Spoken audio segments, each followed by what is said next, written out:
I have to read 16 books before the end of my senior year in order to get an honors diploma. It is almost my sophomore year, and I have only read 2.5. This is the second one, and probably the most boring. Name the title, author, and the number of pages. The Red Badge of Courage by Stephen Crane. It is 149 pages? 149 pages long. Okay. This copy. Okay. What type of book is it? It is historical fiction. Okay. Who are the main characters? It's just Henry. Just Henry? And he's like called Henry like twice in the entire book, I think. Okay. But it's just Henry. Okay. Pretty much. Let's see. What does he look like? Physical, or what is his personality traits? You don't really get any physical description of him. But he is called Young Soldier pretty much exclusively throughout the book. And he has a lot of existential crises. Okay. I don't know if that counts as a personality trait. It can be. Anxiety issues. I don't really think about anxiety. I just think it's just...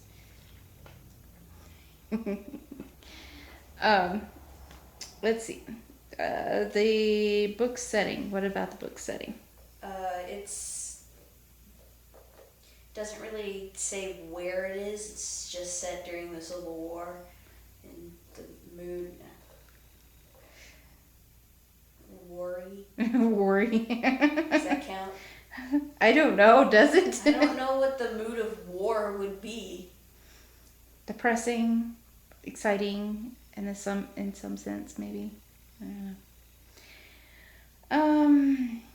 Give a brief summary of the plot. So he goes to the war. He runs away during a battle, and then he ends up stuck with another regiment after that.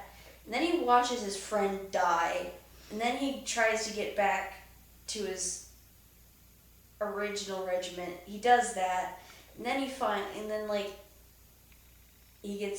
he's just sort of buddies up with his other friend, and then he's like, oh hey, by the way, our friend died. And he's just like, oh, okay.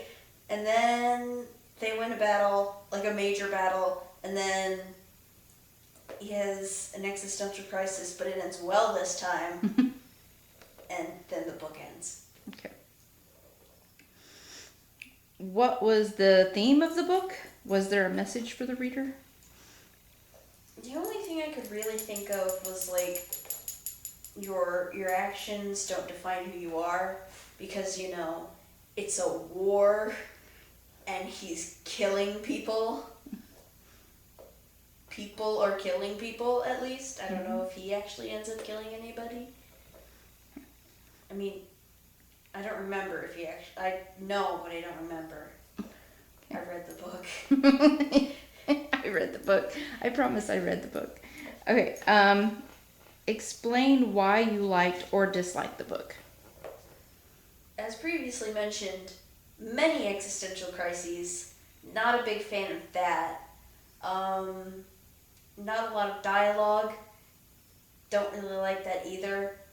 Mostly because it just feels like he's thinking all the time, constantly, and he never actually says anything, even though he's supposed to be one of the people that talks a bit more out of the regiment.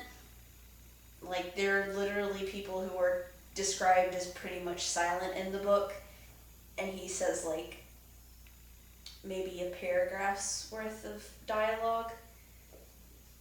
Okay. So, not a fan of that. Okay, let's see if we can find some other questions here. Let's see.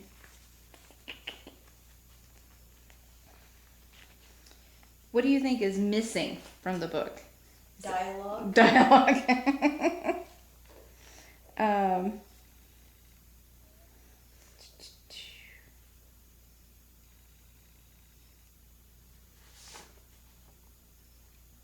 Would you read another book by this author? I'm pretty sure he does have other books. I don't know. I might. I also might not. Doesn't really seem like my style. I'm pretty sure this is his first book.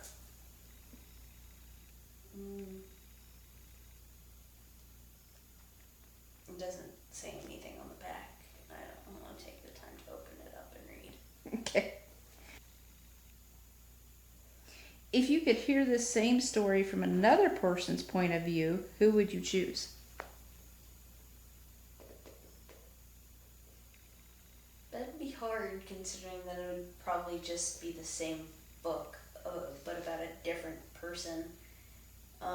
It is told in the third person anyways, but I don't know, maybe like the guy that he's friends with that doesn't die because he actually stayed with the regiment, and the guy that died had run away as well during the battle.